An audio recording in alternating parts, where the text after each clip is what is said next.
حضرت عمر رضی اللہ تعالیٰ عنہ جب ایمان لائے تو آپ نے ایک ایک کافر کے گھر کے دروازے پہ کھڑے ہو کے کہا کہ تم کمزوروں کو مارتے تھے، میں تمہیں بتانے آیا ہوں میں محمد عربی کا نوکر بن گیا۔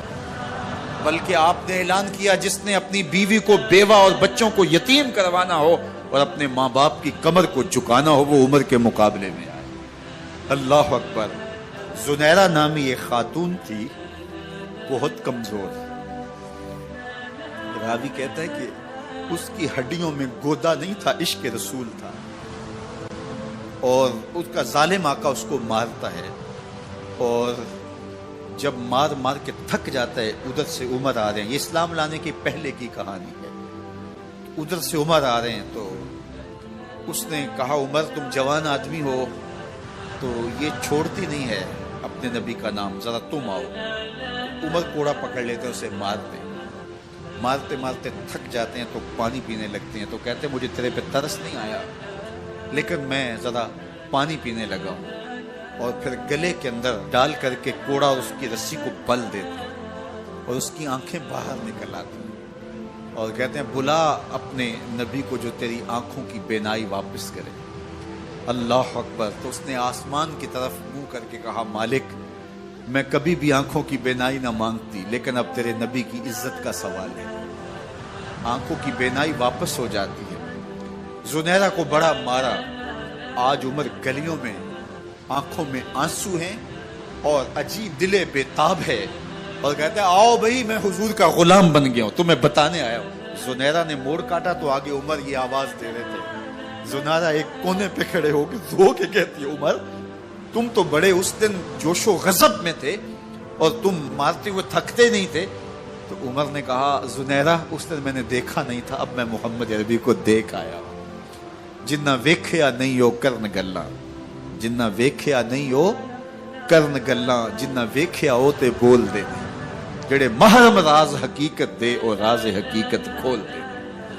تو حضرت عمر رضی اللہ تعالیٰ عنہ ایمان لائے۔ حضرت عبداللہ ابن مسعود رضی اللہ تعالیٰ عنہ فرماتے ہیں کہ حضرت عمر کا ایمان لانا مسلمانوں کے لیے عزت کا سبب تھا، ان کا ہجرت کرنا مسلمانوں کی نصرت تھی اور ان کی خلافت مسلمانوں کے لیے رحمت تھی۔ حضرت عمر رضی اللہ تعالیٰ عنہ وہ ہیں کہ میرے حضور نے فرمایا لوگوں جب نیک لوگوں کا ذکر کرو تو میرے عمر کا تذکرہ ضرور کیا کرو۔ میرا عمر وہ ہے کہ جب وہ ایک سمت سے آ رہا ہو، ایک گلی اور بازار سے آ رہا ہو تو شیطان بھی آ رہا ہو عمر کو دیکھ کے راستہ تبدیل کر لیتا ہے۔ حضرت عمر رضی اللہ تعالی عنہ کی طبیعت کے اندر جو جاہ و جلال تھا، طبیعت کے اندر جو سختی تھی، وہ اسلام کے اندر آ کر بھی قائم ہے، اور آپ نے وہی سختی، وہی جاہ و جلال جو پہلے مسلمانوں کے خلاف تھا اب کفار کے خلاف، منافقین کے خلاف حضرت عمر کی طبیعت کے اندر وہ جوش و خروش بدستور موجود ہے۔ لیکن جس دن آپ خلیفہ بنے تو اس دن آپ نے ممبر پہ چڑھ کے جو خطبہ دیا اس میں کہا لوگوں میں سخت اس لیے تھا کہ رسول اللہ نرم تھے، پھر میں سخت اس لیے تھا کہ حضرت ابو بکر صدیق نرم تھے، اب میں تخت خلافت پہ بیٹھا ہوں، اب میری سختی جو ہے وہ نرمی میں تبدیل ہو گئی، صرف فاسقوں، فاجروں اور باغیوں کے لیے میں سخت ہوں، باقی تمہارے لیے نرم ہوں۔ سب سے کم جو تنخواہ بیت المال سے اگر کسی وجود نے لی ہے تو وہ حضرت عمر رضی اللہ تعالیٰ عنہ نے صرف 2 جوڑے لیتے تھے سال میں، اور راوی کہتا ہے کہ میں نے دیکھا ہے کہ اس میں بھی 17 پیوند لگے ہوتے تھے۔ حضرت عمر رضی اللہ تعالیٰ عنہ کا طرز زندگی، آپ کا انداز معاشرت اور آپ کا انداز خلافت، ہر لمحہ آپ کی زندگی کا اٹھا کے دیکھیے کتنی مرتبہ قرآن حضرت عمر کی رائے کے مطابق نازل ہوا۔ اللہ تعالیٰ جل شانہ نے ان کو صاحب الہام بنایا تھا۔ ہر امت میں کوئی صاحب الہام ہوتا ہے، حضور کی امت کا صاحب الہام حضرت عمر رضی اللہ تعالیٰ، اور آقا کریم نے انہیں اپنا وزیر قرار دیا۔ فرمایا میرے 2 وزیر آسمانوں میں ہیں، 2 وزیر زمینوں میں ہیں، آسمانوں کے وزیر جبرائیل اور میکائیل ہیں اور زمین کے وزیر ابو بکر اور عمر رضی اللہ تعالی عنہما۔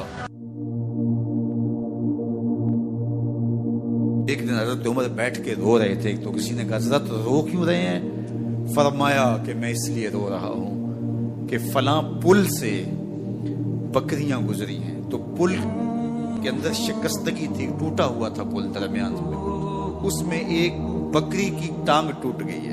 تو میں ڈرتا ہوں کہ میرا رب یہ نہ پوچھے کہ عمر تو نے پل صحیح تعمیر نہیں کروائے تھے کہ ایک بکری کی ٹانگ کیوں ٹوٹی ہے۔ یہ ہیں حضرت عمر رضی اللہ تعالی عنہ۔ اللہ اکبر۔ تو اللہ تعالیٰ جل شانہ نے حضرت سیدنا عمر بن خطاب رضی اللہ تعالیٰ عنہ سے جو کام لیا، مختصر دور خلافت کے اندر 10 سال 6 ماہ 4 دن آپ نے خلافت فرمائی ہے، لیکن کہاں سے چلے اور یہاں مکران تک، بلوچستان کا حصہ ہے، یہاں تک آپ کے سلطنت کی حدود وسیع، ادھر آرمینیا تک جا پہنچے، حمص فتح کیا، قادسیہ، یرموک۔ آپ ذرا دیکھیے کہ کہاں تک آپ کی فوجوں کے گھوڑے دوڑتے رہے، اور اللہ تعالیٰ جل شانہ نے ان کو جو توانائی، عدل و انصاف کی قوت عطا فرمائی۔ اللہ اکبر۔ جب زمین پہ عدل کیا ہو تو زمین بھی حکم مانتی ہے، اور حضرت عمر وہ تھے جن کا حکم ہوائیں بھی مانتی تھی، زمین بھی مانتی تھی، جن کا حکم جو ہے وہ آگ بھی تسلیم کرتی تھی اور دریا بھی ان کا حکم مانا کرتے تھے۔ مصر کے اندر یہ رسمیں بد جاری تھی کہ سال کے بعد ایک دوشیزہ کو زیورات پہنا کے اچھے لباس میں ملبوس کر کے دریا کی بھیڑ چڑھایا جاتا، اس کی قربانی دی جاتی، اس کا خون بہتا تو دریا چلتا۔ جب مسلمانوں نے مصر فتح کیا تو گورنر نے لکھا کہ اسلام تو اس طرح کی رسوم کی اجازت نہیں دیتا، لیکن خشک سالی ہے، لوگوں کی فصلیں ویران پڑی ہے، تو حضرت کیا کیا جائے؟ تو حضرت عمر رضی اللہ تعالیٰ عنہ کاغذ کے ٹکڑے پہ لکھتے ہیں بسم اللہ الرحمن الرحیم۔ مصر کے نیل کی جانب عمر کا خط لکھتے ہیں، اے نیل اگر تو اللہ کے حکم سے چلا کرتا ہے تو چل، ورنہ ہمیں تیرے چلنے کی کوئی حاجت نہیں ہے۔ اور قاصد کو کہا یہ خط لے جاؤ اور جا کے دریائے نیل میں پھینک دو۔ قاصد جا کے خط دریائے نیل میں پھینک دیتا ہے، پانی آتا ہے، ایسا دریائے نیل چلا 14 صدیاں ہوئی ہیں آج تک کبھی بند ہی نہیں ہوا۔ دریا حکم مانتے، آگ نکلتی ہے۔ لوگ حضرت عمر رضی اللہ تعالی عنہ کے پاس آئے، حضرت لاوا پھوٹا ہے، آگ نکل رہی ہے اور مدینے کی طرف بڑھ رہی ہے، اب کیا کیا جائے؟ فائر بریگیڈ تو زمانے میں تھی نہیں۔ عمر نے اپنی قمیض اتاری، جس قمیض پہ 17 پیوند لگے ہوئے تھے چمڑے کے، کہا یہ قمیض لے جاؤ، جدھر آگ بڑھ رہی ہے آگے ڈھالنا، آگ پیچھے بھاگ جائے گی۔ زلزلہ آتا ہے تو زمین پہ دھرا مارتے ہیں، زمین رک جا، کیا عمر نے تیری چھاتی پہ عدل نہیں کیا ہے؟ تو یہ عمر ہیں رضی اللہ تعالی عنہ کہ جن کے انصاف کی وجہ سے، جن کے عدل کی وجہ سے اللہ تعالیٰ کی رحمات، اس کی برکات کا نزول ہوتا تھا، اور اللہ تعالیٰ نے مسلمانوں کو وہ آبرومند حکومت دی۔ کائنات کی تاریخ کے اندر ایسی حکومت آپ نے نہیں دیکھی ہوگی جو حضرت عمر نے حکومت کی ہے۔ اللہ اکبر۔ فرمایا فرات کے کنارے پہ ایک کتا بھی پیاسا مر گیا تو اس کا حساب بھی عمر سے ہوگا۔ باہر سے سفیر آتا ہے اور آ کے پوچھتا ہے کہ میں امیر المومنین کے، مسلمانوں کے حکمران کے محل میں جانا ہے، تو مسکرا کے کہتے ہیں ہمارے امیر کا تو کوئی محل نہیں ہے۔ کہا کہاں ہے تمہارا امیر؟